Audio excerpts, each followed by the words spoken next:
राहुल गांधी जिस तरह मनीगाछी आ रहे हैं, तो इस बार इस बात की चर्चा है कि वहां के एक उभरते हुए नेता हैं जो इस बार बेनीपुर विधानसभा से जिनके नाम की चर्चा तेज हो गई है। अब हमारे साथ हम बता दें इंजीनियर माधव झा हमारे साथ बंटी झा के रूप में चर्चित हैं। देखिए, चुनाव कौन लड़ेगा कौन नहीं लड़ेगा इसका फैसला हमारा गठबंधन करेगा, हमारे नेता करेंगे। केंद्र सरकार इलेक्शन कमीशन से मिलकर उस हथियार पर चोट कर रही है। यह यात्रा राहुल जी और तेजस्वी जी की एक यात्रा उसी चोट पे वार करने की है ताकि लोगों को उनका अधिकार मिलता रहे। नमस्कार, बिहार मिथिला न्यूज में आपका स्वागत है। मैं हूं मनोज। देखिए, इस बार की राजनीति कुछ अलग तरीके से हो रही है। महागठबंधन इस बार पूरी तरह तैयार है। हम बता दें, इसके साथ बिहार विधानसभा चुनाव के SIR के अलावा बिहार विधानसभा के चुनाव की आंतरिक तैयारी हो रही है। महागठबंधन में सीटों के बंटवारे को लेकर के भी तैयारी तेज है। राहुल गांधी जिस तरह मनीगाछी आ रहे हैं, तो इस बार इस बात की चर्चा है कि वहां के एक उभरते हुए नेता हैं जो इस बार बेनीपुर विधानसभा से जिनके नाम की चर्चा तेज हो गई है। कहा जा रहा है कि अगर जाले से कांग्रेस का एक सीट कटा तो वो सीट कहां मिलेगा, जिसमें दरभंगा शहरी, कुशेश्वर स्थान आदि है। लेकिन बेनीपुर एक ऐसा विधानसभा है जो कि पहले वहां मिथिलेश झा थे, वो हार गए। अब हमारे साथ हम बता दें इंजीनियर माधव झा हमारे साथ बंटी झा के रूप में चर्चित हैं। क्या लगता है कि इस बार का जो समीकरण बिहार विधानसभा का SIR के बहाने राजनीति हो रही है? ये राजनीति नहीं है, ये लोगों के हक की लड़ाई है। वोट लोगों का अधिकार होता है, उनका हथियार होता है। केंद्र सरकार इलेक्शन कमीशन से मिलकर उस हथियार पर चोट कर रही है। यह यात्रा राहुल जी और तेजस्वी जी की एक यात्रा उसी चोट पे वार करने की है ताकि लोगों को उनका अधिकार मिलता रहे और एक स्वतंत्र समाज की स्थापना हो सके। अच्छा बंटी जी, ऐसा लग रहा था कि कांग्रेस अगर आज से बोले तो RJD के बैसाखी के साथ ही चुनाव लड़ती रही है, लेकिन इस बार ऐसा माहौल तैयार हो रहा है, लग रहा है कि कांग्रेस पैरेलल RJD के बराबर आ गई है। इस तरह का आपको लग रहा है, जिस तरह माहौल, जिस तरह भीड़ देखा जा रहा है? कभी कांग्रेस पीछे नहीं रही है, हमेशा साथ में रही है, क्योंकि हम गठबंधन में चुनाव लड़ते रहे हैं, इसलिए हम साथी हैं। और आज भी चाहे वो RJD हो, चाहे मुकेश सहनी हो, चाहे CPI CPM हो, हम साथ में हैं और साथ में चुनाव लड़ेंगे और इस 20 साल की नीतीश सरकार को बाहर फेंकेंगे। कांग्रेस की जो पहले अगर हम कहें कि 2-4-5 साल पहले की स्थिति थी, 17 सीट जीती थी, 50-55 सीट मिला था, तो कांग्रेस RJD का छोटा भाई के रूप में बिहार में कार्य कर रहा है। लेकिन ऐसा लगा कि जो कांग्रेस का अपना 20 वोट बैंक है वो BJP की तरफ मूव कर गया, या फिर उनको अलग तरह से RJD कर रही है। तो ऐसे में कांग्रेस के लिए जो पहले की स्थिति थी उससे क्या बेटर हो रहा है इस बार? आज जिस तरह से राहुल जी पूरे बिहार में भ्रमण कर रहे हैं, वो पूरे देश के नेता हैं, लोगों का समर्थन उनके साथ जुड़ रहा है। और अगर उनका समर्थन लोगों को साथ मिलेगा तो कांग्रेस को मजबूती मिलेगी और ये मजबूती पूरे महागठबंधन की मजबूती होगी, जो हमारी सरकार की स्थापना करने के लिए एक ताकतवर हथियार के रूप में आगे आएगी। अच्छा बंटी जी, ये बता दें कि हम बेनीपुर विधानसभा में भी गए हैं जनता के बीच में, वो कांग्रेस की सीट रही है, इस बार भी रहेगी। क्या लगता है कि कांग्रेस को वहाँ किस तरह और कार्य करने की ज़रूरत है? क्योंकि सामने विनय चौधरी हैं, विनय चौधरी इस बार भी है, नीतीश कुमार के नज़दीकी हैं, वो लगातार क्षेत्र में भी काम कर रहे हैं, लगातार हमने भी देखा है। उस मुकाबले आप क्षेत्र में किस तरह और जनता क्या कह रही है बेनीपुर की?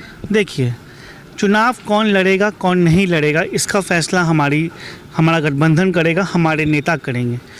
वहाँ पे कोई भी जो महागठबंधन के सिंबल से उम्मीदवार होगा वो इस बार बड़ी आसानी से वहाँ के निवर्तमान विधायक को हरा देगा। मैं निवर्तमान विधायक के बारे में कुछ नहीं कहना चाहूँगा। आप वहाँ की जनता से पूछ लें कि सरकार ने क्या काम किया है, उन्होंने क्या किया है और उनको क्या करना चाहिए था।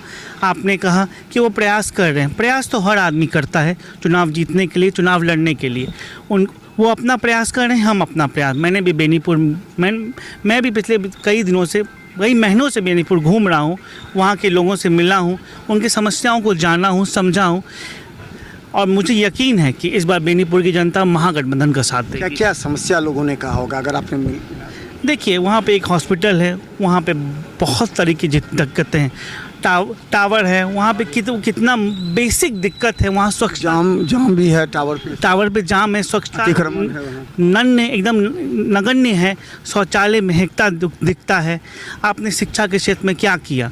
बेनीपुर के रोजगार के लिए क्या किया? क्या वहाँ पे ऐसा कोई भी स्थापना हुई कि लोगों को वहाँ पे रोजगार मिल सके, शिक्षा मिल सके, स्वास्थ्य मिल सके? कुछ नहीं किया। मैं बस इतना कहना चाहूँगा बेनीपुर की जनता को कि एक बार, पूरे दरभंगा की जनता को कि एक बार हमारा साथ दे के देखिए। एक युवा चेहरा आया है, थका हुआ चेहरा को आप विश्राम दीजिए। मैं नीतीश कुमार के बारे में कुछ नहीं कहूँगा क्योंकि वो हमारे आदरणीय हैं, वो हमारे पूर्व मुख्यमंत्री होने वाले हैं, इसलिए मैं उनके खिलाफ़ कुछ नहीं कहूँगा, लेकिन काम के नाम पे उन्होंने कुछ नहीं किया है। तो तैयारी पूरी है आपकी वहाँ पर बेनीपुर विधानसभा के सभी पंचायतों में, सभी जगह जाकर, क्योंकि वहाँ नगर परिषद जो है वो भी देखे कि काम नहीं कर रहा है। कई लोगों ने शिकायत भी की।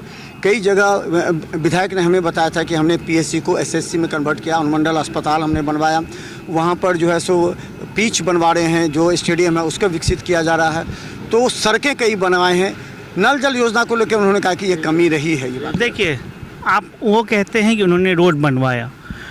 देखिए, रोड पहले से भी बना हुआ था, इसमें कोई दो मत नहीं है। रोड विकास का सिर्फ पैमाना नहीं होता। किसी भी नेता जाके पूछ लीजिए एनडीए को, उन्होंने कहता है कि रोड बनवाए। रोड विकास का सिर्फ पैमाना नहीं होता, वो एक बेसिक इंफ्रास्ट्रक्चर होती है।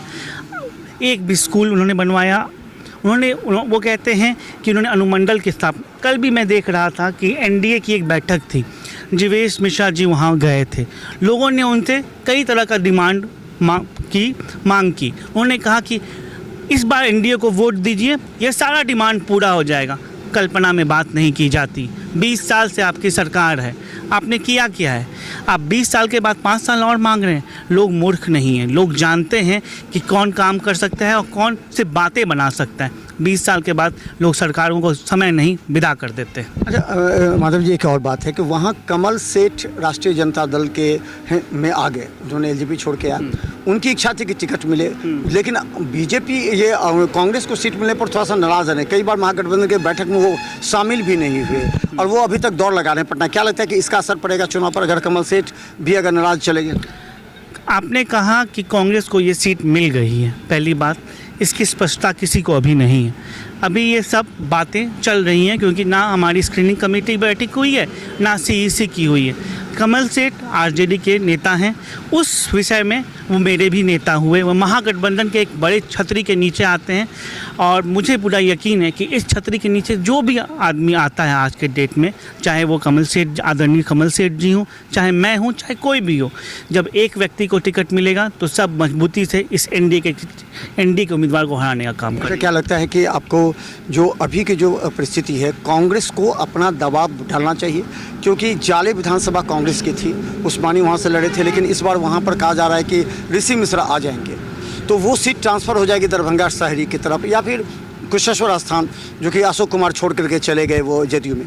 तो क्या लगता है कि आप लोग का दबदबा रहेगा कि दरभंगा से हमें 2 या 3 सीट मिले मजबूती? जिस तरह मुकेश सहनी दबाव डालेंगे 4 सीट हमें चाहिए, हमें उप मुख्यमंत्री चाहिए, बहुत तरह की बात है।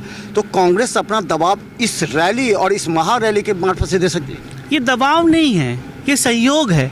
आप उस यात्रा में तेजस्वी जी के साथ राहुल गांधी को मजबूती के साथ देख रहे होंगे, मुकेश सहनी भी उनके साथ खड़े हैं। ये दबाव की राजनीति नहीं, ये समन्वय की राजनीति है, ये साथ चलने की राजनीति है। जब हम साथ रहेंगे ना तो हमें कोई नहीं हरा सकता, क्योंकि 1 और 1 सिर्फ 2 नहीं होता है, 11 होते हैं। 55 से 60 सीट मिल जाएगी बिहार? मैं बहुत छोटा आदमी हूँ इस बारे में कहने के लिए, इसलिए मैं इस बारे में कुछ नहीं कह सकता। तो बता दें, हमारे साथ बेनीपुर के संभावित प्रत्याशी के रूप में कांग्रेस से इंजीनियर माधव झा हैं, बंटी झा के रूप में। इन्होंने लगातार क्षेत्र में काम भी करना प्रारंभ कर दिया है। सवाल इस बार ये है कि महागठबंधन जिस तरह मजबूती से एसआईआर को लेकर के पूरे बिहार का निरीक्षण कर रही है, बिहार में जनता की बीच जा रही है, जिस तरह महारैला उनके साथ जा रहा है, इससे बीजेपी और एनडीए को टेंशन तो स्वाभाविक है। लेकिन अब सवाल ये आ रहा है क्या इसी के मार्फत से महागठबंधन में सीटों का बंटवारा होगा? जिसकी संख्या इस महारैली में ज़्यादा होगी, क्या उस पर बात चलेगी? हालांकि दरभंगा में 2 विधानसभा कांग्रेस के लिए तय मानी जाती रही है, लेकिन ये 2 विधानसभा में अभी भी संशय की स्थिति बरकरार बनी हुई है। तो देखते रहिए बिहार मित्र न्यूज़, क्योंकि राजनीति से जुड़ी हुई हर अपडेट खबर हम आपको पहुंचाते हैं। यूट्यूब में सब्सक्राइब कीजिए। GTPS सिटी केवल 10 चैनल पर लाखों लोग हमें देख रहे हैं। धन्यवाद। Thank you. Thank you.